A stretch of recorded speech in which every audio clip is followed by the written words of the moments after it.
Donald Trump's second inauguration. Wow. Yeah, you heard that right. Second term, 2025, the whole shebang. The whole 9 yards. It's not your typical situation, to say the least. No, not at all. It's a fascinating little wrinkle in time. Most folks aren't even aware this happened. Exactly. Like we've stumbled onto this secret history lesson. And our source, Tell me. a VOA news article Okay. from the day before the inauguration. Wow. Talk about a front row seat to the chaos, right? Yeah, it gives you a real sense of what they were dealing with behind the scenes. Okay, so let's unpack this. Picture this.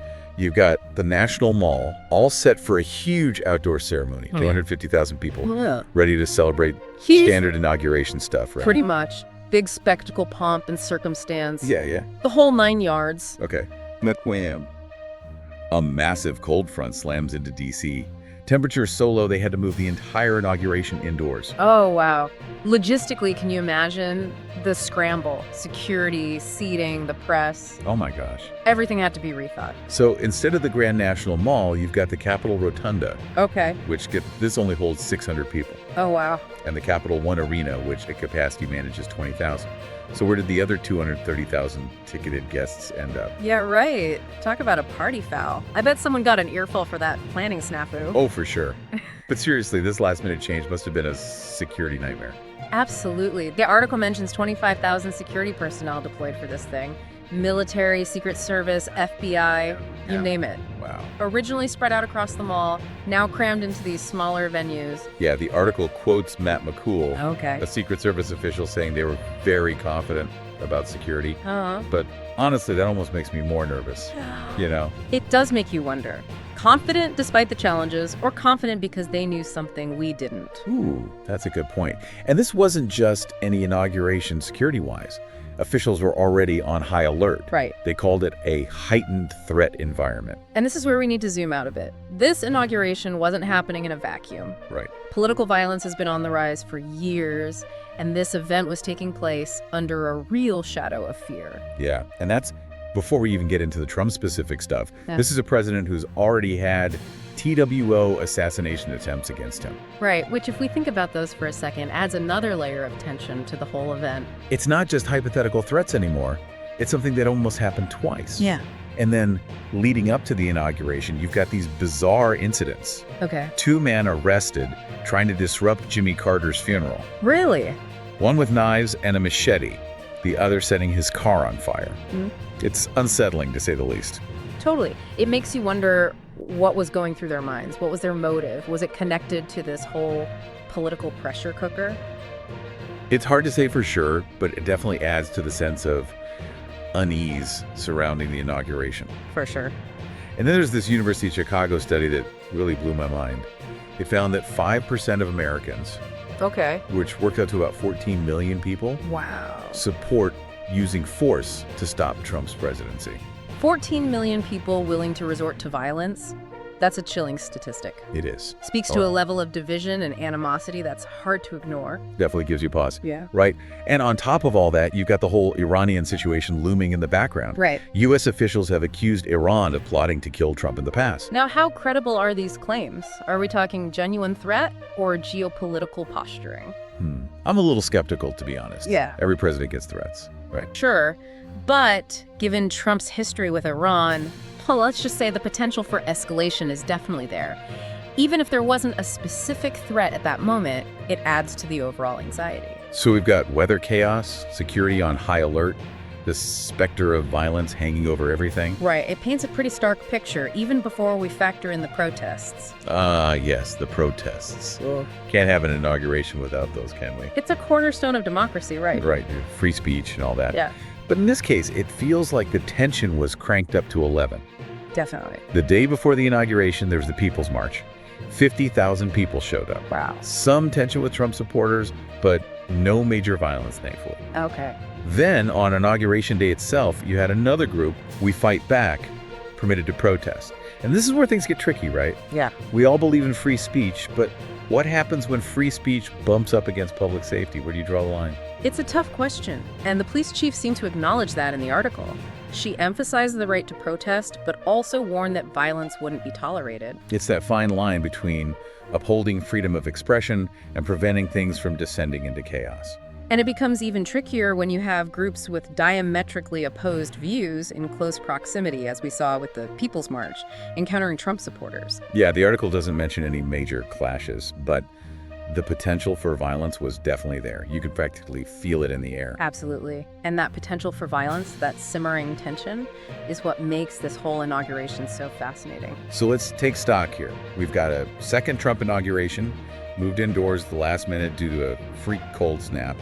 We've got security out in force, a history of political violence, and these underlying threats bubbling beneath the surface. Then on top of that, you've got protests with the potential to boil over. And it all begs the question, what does this say about the state of American democracy in 2025? That's a big one. And it's a question we'll keep digging into as we continue our deep dive. Stay tuned. This is just the tip of the iceberg.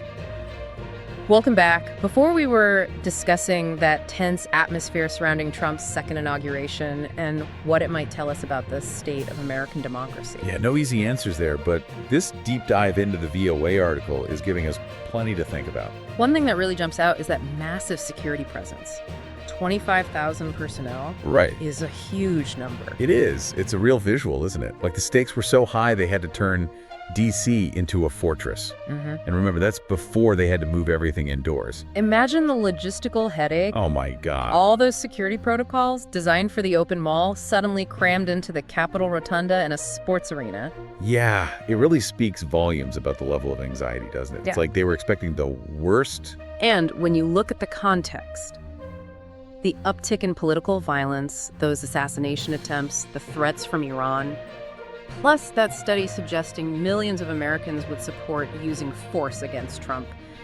Yeah, it's easy to see why they were on edge. This wasn't just an inauguration. It was a security operation on a scale we haven't seen before. And that, is a worrying sign in itself. Right. When a democracy has to fortify itself to this extent, it raises some serious questions about its stability, its ability to handle dissent peacefully. Yeah, let's dig into those threats a bit more. Two incidents from the article really struck me.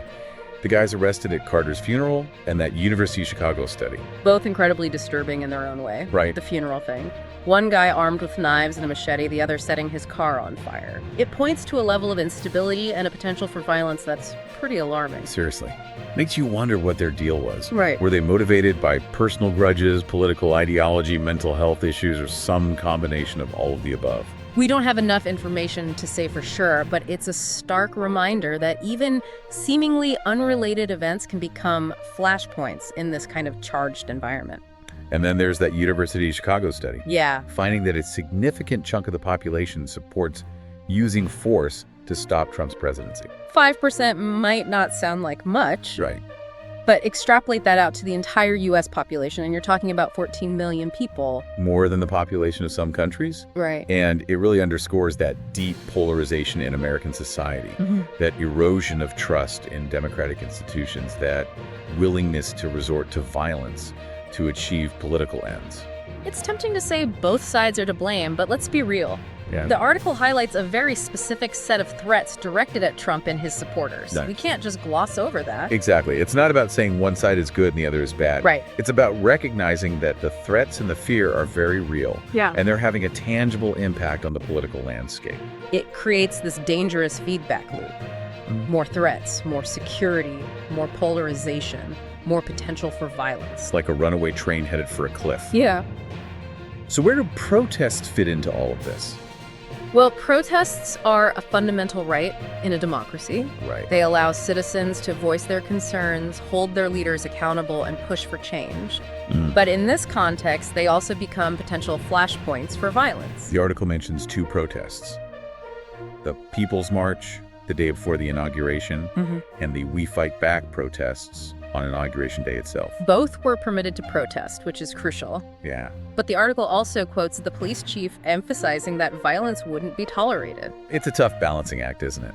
Protecting free speech while also maintaining order and preventing things from spiraling out of control. Especially when you have groups with opposing views in close proximity. Right. Like we saw with the People's March encountering those Trump supporters, things could have easily escalated. No major violence was reported, but the potential was there, simmering beneath the surface. And that potential, that underlying tension, is what makes this whole inauguration so significant. Yeah. It's a microcosm of the challenges facing American democracy as a whole. So where does this leave us? A second Trump inauguration moved indoors because of a freak snowstorm. Unprecedented security measures a history of political violence and threats. Yeah. A deeply polarized society. Yeah. Protests teetering on the edge of chaos. It's a complex and unsettling picture, and it raises some fundamental questions. Yeah. Like, how did we get here? And what does this mean for the future of American democracy? Big questions indeed. And we'll continue to grapple with them in the final part of our deep dive. Welcome back. Yeah. We've been really deep in this VOA article about Trump's second inauguration. Went from weather disasters to crazy security, from assassination attempts to protests that were, this close to boiling over. And we're left with this big question just hanging there, What does it all tell us about American democracy in 2025? Right, because it's not just about one event. This article feels like it's showing us this snapshot of a nation that's really, really struggling, Yeah. deeply divided and facing some serious challenges. Yeah. A second Trump term, it seems to have amplified all those divisions, Yeah. pushing the country into this uncharted territory, almost like we're on this tightrope, one wrong step. And Yeah, it does feel precarious. Remember that quote from the Secret Service guy, Matt McCool, who said they were very confident about security? yeah, but even that confidence felt strained, didn't it? Totally. Like they were putting on a brave face, trying to project strength in a very uncertain situation. They knew, even with 25,000 security personnel, things could still go totally sideways. And that's a huge red flag for a democracy, wouldn't you say? Right. When you have to turn your capital into a fortress, it suggests a real lack of faith in the system's ability to handle disagreements peacefully. It's everyone's just waiting for the other shoe to drop. Violence is inevitable, And you know what this article really highlights? The role of fear in all of this. Fear of violence, fear of the other side, fear of the future. It's palpable, isn't it? Absolutely. You can feel it in the way they describe security, in the descriptions of the protest, even in the way they talk about those, weird incidents leading up to the inauguration. And that fear, it's been deliberately soaked by some.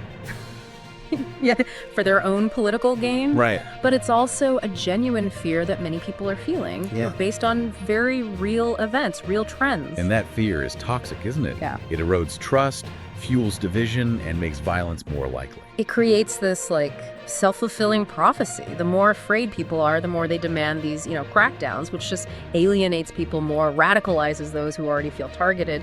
And, well, you see where this is going. So how do we break the cycle? How do we make American democracy work again, in this kind of environment? That's the million-dollar question, right? And honestly, it's bigger than this deep dive can answer. But recognizing the problem, that's got to be the first step, wouldn't you say? Acknowledging the role that fear and division are playing. Okay, and then what? Then it's about rebuilding trust, finding ways to bridge those divides, promoting empathy and understanding instead of always demonizing the other side. It sounds good in theory, but can it really work in practice? I mean, in a political system that seems to thrive on conflict and outrage.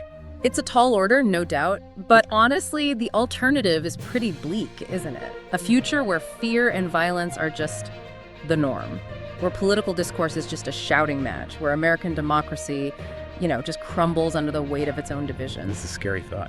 It should be. But it should also be a motivating thought, because you and every other listener out there, you've got a role to play in shaping the future. Are you going to be a force for division, or are you going to be a bridge builder? Are you going to give in to fear, or are you going to choose hope? Wow, that's some heavy stuff to think about. It is heavy stuff, but it's the kind of stuff we need to be thinking about.